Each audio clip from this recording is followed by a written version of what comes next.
Биз устаз Ал-Хакка сүрөсү башка аяттардан башташтан алдын устаз биз адаттагыдай эле ушул сүрөгө жалпы мүнөздөмө берип кетсеңиз. Бул сүрөдө эмне жөнүндө сөз болот, кандай темалар козголот?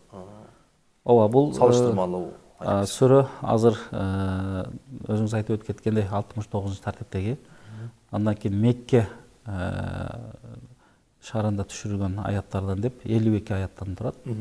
Негизи көбүнчө бул аят өзү башталган аят эле Ал-Хакка деп, бул кыяматтын атынын бири болуп, акыйкат боло турган деген мааниде келгендиктен, демек бул сүрөдө кыямат жөнүндө, анын кыяматта боло турган окуялар жөнүндө, Аллаху субханаху ва таала пайгамбарларды мурдагы коомдорго жиберип, ошол пайгамбарларга ишенбеген Самуд, Аад коомдору, Луттун коому, Нух пайгамбардын коомдорун Алла таала жер менен жексен кылып жок кылган. Мына ошолор жөнүндө дагы баягы пайгамбарларына, анын даваттарына каршы келгендиктен, мына ошолорго кылган жер жүзүндө бузукулук кылгандыктары үчүн ошондой бир баягы жазаларга дуушар болгону жөнүндө.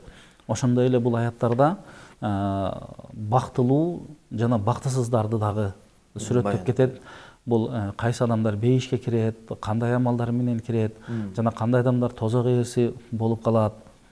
Ушулар жөнүндө айтылат. Андан кийин негизги эле бул сүрөнүн баягы адамдарыбыз айткандай, бул жерде пайгамбарыбыз жана негизги Алла тааланын Куранды түшүргөндүгү чыныгы Алла тааланын сөзү экендигин далилдей турган аяттар.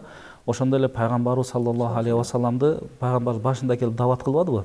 Дават кылганда аны ырчы деди, аны бакшы деди, мында көзү ачык деген сөз. Мына ошолордун баардык жалалардан пайгамбарыбызды тазалоо аяттары дагы мына ошол сүрөдө айтылат.